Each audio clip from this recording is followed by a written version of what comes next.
Hello student. आज मैं Bihar board के 12th क्लास के अकाउंट के बुक का फर्स्ट चैप्टर जो कि है गैर व्यापारिक संस्था या अलाभकारी संस्था, उसको आज हम डिस्कस करेंगे। तो चलिए स्टार्ट करते हैं हम आज की क्लास, जो कि आप लोग के लिए होने वाली है बहुत ही इम्पोर्टेंट। तो चलिए अब देर न करते हुए स्टार्ट करते हैं हम आज की क्लास, जो कि है गैर व्यापारिक संस्था। तो बच्चों, आज के क्लास में हम यह जानेंगे कि गैर व्यापारिक संस्था होती क्या है और इस तरह की संस्थाएं में कौन कौन सी संस्थाओं को शामिल किया जाता है। तो हम सबसे पहले देखेंगे कि गैर व्यापारिक संगठन क्या होती है। तो चलिए हम देखते हैं। ऐसी संस्था जिसकी स्थापना लाभ कमाने के उद्देश्य से नहीं, बल्कि अपने सदस्यों और समाज को कोई निश्चित सेवा प्रदान करने के लिए की जाती है, ऐसी संस्था को हम अलाभकारी संस्था या गैर व्यापारिक संगठन या गैर व्यापारिक संस्था कहलाती है। तो गैर व्यापारिक संस्था क्या है? गैर व्यापारिक संस्था ऐसी संस्था है जिसकी स्थापना लाभ कमाने के उद्देश्य से नहीं, बल्कि अपने समाज को सेवा प्रदान करने के उद्देश्य से की जाती है। तो इस तरह की संस्था को हम अलाभकारी संस्था कहते हैं। अब इस तरह की संस्थाओं में कौन कौन सी तरह की संस्थाओं को शामिल किया जाता है? तो इसमें आ जाती है अस्पताल, पुस्तकालय, विद्यालय, धार्मिक संस्थान। ये जो संस्थाएं हैं, ये सारी किस तरह की संस्था है? गैर व्यापारिक संस्था है। कहने का मतलब यहाँ यह है कि जो अस्पताल है, पुस्तकालय है, विद्यालय है, धार्मिक संस्थान है, इनका उद्देश्य लाभ कमाना नहीं, बल्कि अपने समाज को कोई निश्चित सेवा प्रदान करने के उद्देश्य से की जाती है। अब यहाँ कुछ आपके बुक में नीचे उदाहरण में दिया गया है कि गैर व्यापारिक संस्थाओं में कौन कौन सी तरह की संस्थाएं शामिल की जाती हैं। तो इसमें सबसे पहले आता है शैक्षणिक संस्थान, धार्मिक संस्थान, खेल संस्थान, सामाजिक संस्थान, मनोरंजन एवं सांस्कृतिक संस्थान, पेशेवर संस्थान, पेशेवर व्यक्ति। अब देखिए, शैक्षणिक संस्थान जो है वह किस तरह की संस्थान है? गैर व्यापारिक संस्था है। शैक्षणिक संस्थान जो है गैर व्यापारिक संस्थान क्यों है? क्योंकि इसका उद्देश्य लाभ कमाना नहीं होता है, बल्कि यह समाज में निश्चित सेवा प्रदान करने के उद्देश्य से स्थापित की जाती है। तो शैक्षणिक संस्थान में जैसे विद्यालय, महाविद्यालय और विश्वविद्यालय, ये तीनों जो संस्थान हैं वह शैक्षणिक संस्थान के अंतर्गत गैर व्यापारिक संस्थान में शामिल किए जाएंगे। उसी तरह धार्मिक संस्थान, अब धार्मिक संस्थान में जैसे मंदिर, मस्जिद, गुरुद्वारा, गिरजाघर, इस तरह की जो संस्था है वो धार्मिक संस्थान में शामिल होंगे और गैर व्यापारिक संस्था है। धार्मिक संस्थान किस प्रकार की संस्थान है? गैर व्यापारिक संस्थान है। उसी तरह है सामाजिक संस्थान। सामाजिक संस्थान में जैसे अस्पताल, पुस्तकालय और साधालय, ये जो संस्थान है वह सामाजिक संस्थान है। फिर है पेशेवर संस्थान। पेशेवर संस्थान में जैसे chartered accountant, chamber of commerce, शिक्षा संघ, श्रम संघ, मेडिकल काउंसलिंग, ये सब जो संस्थान है वो गैर व्यापारिक संस्थान है। और ये सारी संस्थान का उद्देश्य लाभ कमाना नहीं, बल्कि समाज में सेवा प्रदान करना होता है। अब हम नीचे देखेंगे कि पेशेवर व्यक्ति। अब जो पेशेवर व्यक्ति भी होते हैं उनका उद्देश्य भी लाभ कमाना नहीं होता है, बल्कि वो भी अपने समाज को सेवा प्रदान करने के उद्देश्य से अपना प्रोफेशन ये लोग चुनते हैं। जैसे डॉक्टर, ऑडिटर, अभियंता, ये सब जो हैं वो पेशेवर व्यक्ति में आ जाएंगे। और इनका उद्देश्य भी लाभ कमाना नहीं होता है, बल्कि यह किसी न किसी रूप में अपने समाज को सेवा प्रदान करते हैं। आई होप बच्चों आप इतना समझ गए होंगे कि गैर व्यापारिक संस्थान क्या है, क्या होती है, और गैर व्यापारिक संस्थान में किस किस तरह की संस्थाओं को शामिल किया जाता है। तो चलिए अब हम आगे देखेंगे कि आगे आप लोग के बुक में क्या दिया हुआ है। तो अब हम देखेंगे कि अब क्या इसमें आप लोग को पढ़ना है। अब देखिए बच्चों, आपके मन में यह प्रश्न उठा होगा कि आखिर जब इस तरह की संस्थाओं की स्थापना की जाती है तो इसके लिए पैसे कहाँ से आते हैं। तो इसके लिए पैसे का जो आय का जो मुख्य स्रोत होता है वह चंदा से आता है, या फिर सरकार उसको कुछ सहायता देती है, या फिर उसको अनुदान से सहायता मिलती है। तो इस तरह की संस्थाओं की स्थापना चंदा से प्राप्त होता है, या फिर सरकार जो अनुदान देती है, सहायता देती है, उससे उसी पैसे से इस तरह की संस्था का स्थापना किया जाता है। अब हम देखेंगे कि जो अलाभकारी संस्था है इसका उद्देश्य क्या है। तो अलाभकारी संस्थाओं का मुख्य उद्देश्य अपने सदस्यों, किसी विशिष्ट समूह, समाज को सेवा प्रदान करना या लाभ पहुंचाना होता है। दूसरा उद्देश्य है, ऐसी संस्था का उद्देश्य लोक कल्याण में वृद्धि करना, धर्म, शिक्षा, स्वास्थ्य, कला, सांस्कृतिक, साहित्य इत्यादि में वृद्धि करना है, बिना लाभ के उद्देश्य से। यानी कि बिना लाभ के उद्देश्य से ऐसी संस्थाओं का उद्देश्य लोक कल्याण में वृद्धि करना है, धर्म, शिक्षा इस सब में क्या करना है, वृद्धि करना है। अब हम बच्चों आगे देखेंगे कि संस्था दो प्रकार की होती है, एक होती है लाभकारी, दूसरा होता है अलाभकारी। तो इन दोनों तरह की जो संस्थान है इसमें क्या अंतर होता है, लाभकारी संस्था क्या होती है और अलाभकारी संस्था क्या होती है, अब हम देखेंगे। तो लाभकारी संस्था वह संस्था है जिसका मुख्य उद्देश्य होता है लाभ कमाना, और लाभकारी संस्था वह संस्था है जिसका मुख्य उद्देश्य होता है सेवा प्रदान करना। तो इसका आई होप बच्चों आप समझ गए होंगे दोनों क्या है और दोनों में क्या अंतर है। अब हम आगे देखते हैं कि आगे क्या है आप लोग को। अब देखिए बच्चों, इसमें अब आप लोग को है कि कोष। अब इसमें कोष में क्या होता है, लाभकारी संस्था में कोष का मतलब क्या होता है और अलाभकारी में क्या होता है। तो लाभकारी संस्था में कोष यानी इसमें लाभकारी संस्था में मालिक या स्वामी का हित स्वामित्व कोष के रूप में जाना जाता है। इसमें पूंजी एकत्रित संचय व लाभ शामिल होता है। अब जो लाभकारी संस्था है उसमें मालिक का जो हित होता है यानी जो मालिक का ऑनर फंड होता है को स्वामित्व कोष यानी ऑनर फंड के रूप में जाना जाता है, और जो पूंजी यानी जो कैपिटल होता है और जो एकत्रित संचय होता है, जो रिजर्व होता है, वह लाभ में शामिल किया जाता है। अब इसमें देखेंगे कि इसमें सदस्यों का जो हित होता है और लाभकारी संस्था में जो सदस्यों का हित होता है वह पूंजी कोष के रूप में जाना जाता है। यानी इसको किस रूप में जाना जाता है, कैपिटल फंड के रूप में जाना जाता है। कैपिटल फंड के रूप में जाना जाता है। कैपिटल फंड के रूप में जाना जाता है। और अब हम देखेंगे कि कार्य का शुद्ध परिणाम। इस प्रकार की संस्था के कार्यों के शुद्ध परिणाम को शुद्ध लाभ या शुद्ध हानि कहा जाता है। जो लाभकारी संस्था है उसमें संस्था के जो कार्य होता है उसको शुद्ध लाभ यानी नेट प्रॉफिट या नेट लॉस के रूप में जाना जाता है। नेट प्रॉफिट या फिर नेट प्रॉफिट या नेट लॉस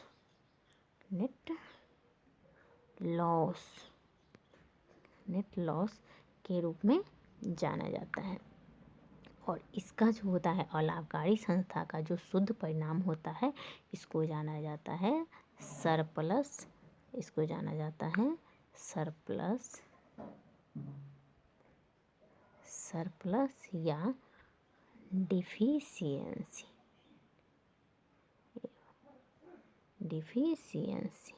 के रूप में जाना जाता है।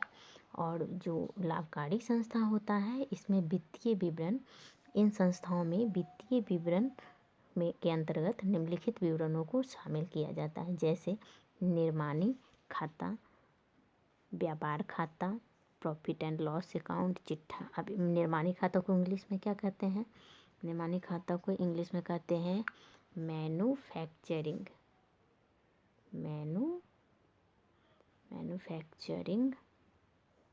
Manufacturing account. व्यापार खाता को आप लोग जानते ही होइएगा ट्रेडिंग अकाउंट।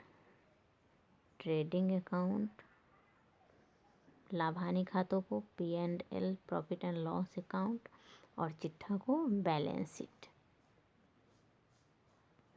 शीट। उसी तरह अब इसमें है कि जो गैर व्यापारिक संगठन है यानी जो अलाभकारी संस्था है, इसके अंतर्गत निम्नलिखित विवरण शामिल किया जाता है। जैसे रिसिप्ट एंड पेमेंट अकाउंट, इसके अंतर्गत receipt and payment account, receipt and payment account.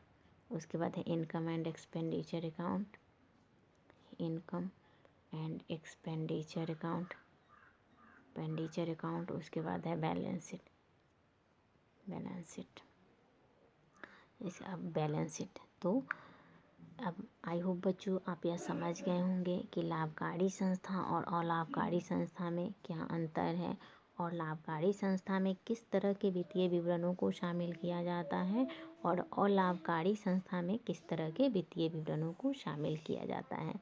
अब हम आगे देखेंगे कि जो गैर व्यापारिक संस्था है, इस तरह की संस्था में लेखांकन के कौन कौन से रिकॉर्ड रखे जाते हैं। तो चलिए हम देखते हैं। गैर व्यापारिक संस्थाएं एवं पेशेवर व्यक्ति अपना हिसाब किताब डबल एंट्री सिस्टम के आधार पर ही करते हैं। ठीक है, डबल एंट्री सिस्टम के जन्मदाता कौन है? लुकास पेसियोली थे, जिनके आधार पे जो गैर व्यापारिक संस्था होती है वह अपना हिसाब किताब रखती है। किंतु व्यापारिक संस्थाओं की तुलना में इनकी लेखांकन पद्धति में भिन्नता होती है, क्योंकि इन संस्थाओं का उद्देश्य व्यापारिक संस्थाओं की भांति लाभ अर्जन करना नहीं होता है। ये संस्थाएं ये अपना हिसाब किताब कैश सिस्टम के आधार पर रखती है, न कि वाणिज्यिक पद्धति के आधार पर। देखिए बच्चों, अब यहाँ क्या कह रहा है कि जो गैर व्यापारिक संस्थाएं जो अपना हिसाब किताब जो डबल एंट्री सिस्टम के आधार पर रखती है, तो यह जो व्यापारिक संस्थाएं होती है जो अपना जो लेखांकन पद्धति अपनाती है, उनसे इनका जो लेखांकन पद्धति का सिस्टम जो है वो दोनों में अंतर है। जो गैर व्यापारिक संस्थाएं हैं ये अपना हिसाब किताब रोकड़ पद्धति के यानी कैश बेसिस पे यह अपना हिसाब किताब रखती है, जबकि जो लाभकारी संस्था होती है वह अपना हिसाब किताब वाणिज्यिक पद्धति पर रखती है। ठीक है बच्चों, उसके बाद आगे देखिए क्या कह रहा है कि रोकड़ पद्धति के अंतर्गत रोकड़ पुस्तक ही महत्वपूर्ण लेखा पुस्तक होती है। अब जो कैश सिस्टम के आधार पे जो हम हिसाब किताब रखते हैं, जो लेन देन का ट्रांजैक्शन का जो रिकॉर्ड रखते हैं, वह रोकड़ पुस्तक में का ही महत्वपूर्ण लेखा पुस्तक होती है। इसलिए सामान्यतः ये संस्थान एक रोकड़ पुस्तक रखते हैं। तो जो गैर व्यापारिक संस्थाएं होती है वह एक रोकड़ पुस्तक यानी एक कैश बुक रखती है, जिसमें सभी प्राप्तियों और भुगतानों को अभिलेखित किया जाता है। किंतु विभिन्न अलाभकारी तथा व्यक्ति अपनी आवश्यकता अनुसार निम्न पुस्तकें रखती है। अब देखिए बच्चों, यहाँ कह रहा है कि जो अलाभकारी संस्थाएं हैं यानी जो गैर व्यापारिक संस्थाएं हैं, वह अपना जो लेन देन का जो रिकॉर्ड रखती है वह रोकड़ पुस्तक में रखती है, और उसमें सभी तरह के प्राप्ति और भुगतान को वह उसमें रिकॉर्ड करती है। किंतु जो अलाभकारी संस्थाएं हैं और या जो व्यक्ति है, जो पेशेवर व्यक्ति है, वह अपनी आवश्यकता अनुसार कुछ बुक को भी रखते हैं। जैसे वह अपनी आवश्यकता अनुसार कौन कौन सी बुक रखते हैं, जैसे रोकड़ बही रखते हैं, cash book, memorandum book, stock register रखते हैं। तो इस तरह की पुस्तक ये लोग रखते हैं। तो चलिए हम देखते हैं कि कैश बुक क्या होता है। तो इसमें कैश बुक में सभी नकद, यहाँ ध्यान दीजिएगा नकद, इसमें कैश बुक में उधार को शामिल नहीं किया जाता है। इसमें कैश बुक में सभी नकद लेन देन अर्थात नकद प्राप्ति यानी कैश जो रिसिप्ट होता है और जो कैश में पेमेंट होता है उसका इसमें लेखा किया जाता है। उसके बाद है मेमोरेंडम बुक, इसमें उधार प्रकृति वाले लेन देनों का लेखा किया जाता है। अब देखिए बच्चे, जो पेशेवर व्यक्ति या जो गैर व्यापारिक संस्थाएं अपनी आवश्यकता अनुसार जो पुस्तक रखते हैं, उसमें जो मेमोरेंडम बुक है, इसमें वह उधार प्रकृति वाले लेन देनों का भी यह लेखा करते हैं। अब स्टॉक रजिस्टर, इसमें सभी मूर्त संपत्तियों तथा उपजन्य वस्तुओं जैसे लेखन सामग्री, दवाइयाँ आदि का लेखा करते हैं। सभी जो ट्रांजेबल, अब ट्रांजेबल एसेट क्या होता है, तो ट्रांजिबल एसेट वह एसेट होता है जिसको हम छू सकते हैं, देख सकते हैं। तो ऐसी पुस्तकों को इसमें शामिल किया जाता है। और इसके अंतर्गत कौन कौन सी संपत्तियाँ आती हैं, जैसे कि दवाइयाँ आ गई, मेडिसिन आ गई, लेखन सामग्री आ गई, ये सब हमारे टेंजेबल एसेट्स हैं। तो इस तरह की जो पुस्तक है वह गैर व्यापारिक संगठन या जो पेशेवर व्यक्ति हैं वह अपनी आवश्यकता अनुसार शामिल करते हैं। अब आगे हम देखते हैं कि और वह कौन कौन सी पुस्तक अपने पास अपनी आवश्यकता के अनुसार रखते हैं। तो उसके बाद ये लोग रखते हैं वेतन एवं मजदूरी रजिस्टर, यानी जो सैलरी और वेजेज रजिस्टर है ये भी अपने पास रखते हैं। इसमें वेतन एवं मजदूरी का भी लेखा किया जाता है। सदस्य रजिस्टर भी रखते हैं, इसमें सदस्यों का पूरा विवरण रहता है। साथ ही इसमें प्राप्त चंदा, जो रिसिप्ट होता है चंदा, उसको रखा जाता है। जो बकाया चंदा है उसको भी रखा जाता है। और जो एडवांस में चंदा सब्सक्रिप्शन प्राप्त होता है उसका भी इसमें उल्लेख रहता है। 6 में है कि अन्य पुस्तकें भी इसमें शामिल की जाती है, जैसे चंदा रजिस्टर, दाता रजिस्टर, शुल्क रजिस्टर, ये सब इसमें शामिल किया जाता है। अब हम आगे देखते हैं कि लेखांकन। अब जो आगे ला जो आप लोग का टॉपिक है वह है लेखांकन अभिलेखों की आवश्यकता या उद्देश्य। अब हम देखेंगे कि लेखांकन जो रिकॉर्ड यानी अकाउंटिंग जो रिकॉर्ड होता है उसकी क्या आवश्यकता होती है और उसका क्या उद्देश्य होता है। जैसा कि बच्चों आप लोग जानते होइएगा कि हर चीज़ की आवश्यकता होती है तभी वह चीज़ हमारे लिए उपयोगी होता है।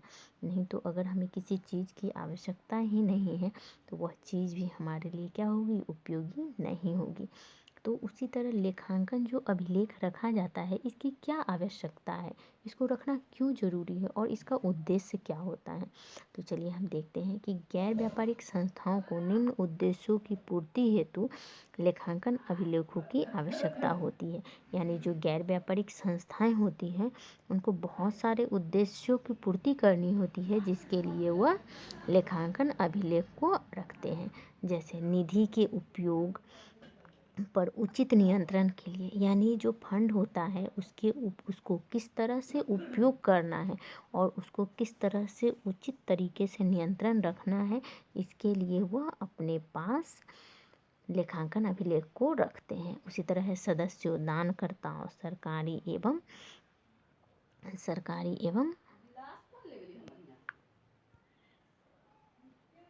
देखिए बच्चों यहाँ है सदस्यों, दानकर्ताओं, सरकारी एवं गैर सरकारी संस्थाओं से प्राप्त धनराशि, सहायता व अनुदान के गबन दुरुपयोग की संभावना को कम करने या बचाने के लिए उचित लेखांकन करना।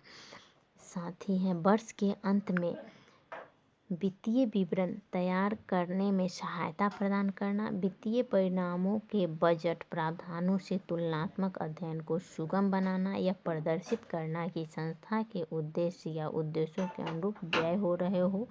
लेखांकन वर्ष के अंत में अधिशेष कमी की स्थिति की जानकारी प्राप्त करना, सांविधिक अनिवार्यताओं का पालन करना एवं वित्तीय अनुदानों को प्राप्त करना।